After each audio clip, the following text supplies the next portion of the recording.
Regardez, peuple congolais, pourquoi le deuil national est? Je le reprends autrement en vous disant ceci. Regardez, peuple. Jésus est mort sur la croix. Le but de sa mort, c'est pour séparer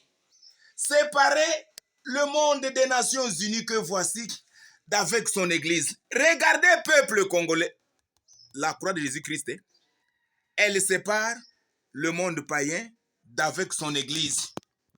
Et puis, la croix de Jésus-Christ, elle a créé, elle a provoqué et consommé deux éternelles perspectives du monde et de l'Église. Donc, depuis que Jésus-Christ est mort sur la croix, plus rien ne devrait converger l'Église avec le monde pour se retrouver ensemble. Ça ne peut pas être comme ça. Jésus est mort sur la croix, c'est pour séparer, provoquer et consommer deux éternelles perspectives. C'est ça la perspective de l'Église qui est sur la terre, dans le monde, en mission pour ces gens ici, des Nations Unies, mais afin d'aller et de monter un jour au ciel de Jésus-Christ. On appelle ça la perspective eschatologique de l'Église du Christ pour aller un jour au ciel. Mais tandis que le monde, royaume de Satan des Nations Unies, c'est un monde avec sa course, son calendrier, ses objectifs, sa perspective, non pas d'aller au ciel, mais de descendre un jour aux enfers de Satan, car l'enfer est réservé à Satan avec ses anges et ses acolytes. Le monde est dans sa course pour finalement descendre en enfer. Mais l'Église a sa perspective pour un jour monter au ciel.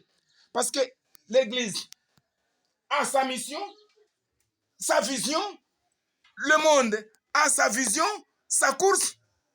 Mais regardez la faute à cause de laquelle les pasteurs vont mourir maintenant.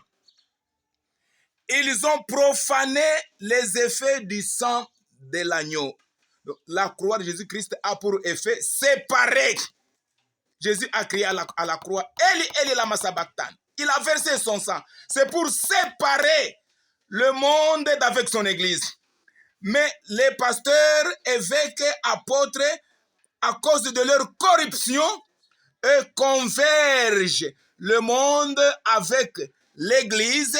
Maintenant, ce n'est plus la séparation, c'est union, Église-État, alliance, Église-État, accord, Église-État laïque, confusion, Église avec le monde, coalition de l'Église avec le monde, ingérence de l'Église dans la politique des Nations Unies, la soif de l'Église et du pouvoir politique des Nations Unies, domination des Nations Unies sur les trois autonomies de l'Église. Maintenant, les Nations Unies, à cause de ce mariage, à cause de cette convergence, elles profitent de cette occasion pour dominer sur l'Église. Or, les Nations Unies n'ont pas mandat de dominer sur l'Église, ni de la contrôler, mais à cause de la confusion, de la convergence, des alliances, des accords des pasteurs corrompus avec les politiciens, l'Église est en confusion. Et pour ça, Jésus se venge et il frappe. Parce qu'il a versé son sang pour la séparation. Mais vos pasteurs travaillent pour les accords, les alliances, la convergence du monde avec l'Église. Quelle faute lourde et grave! Jésus se venge, il frappe et c'est la mort, un deuil national. Écoutez le dernier motif de cette frappe nationale.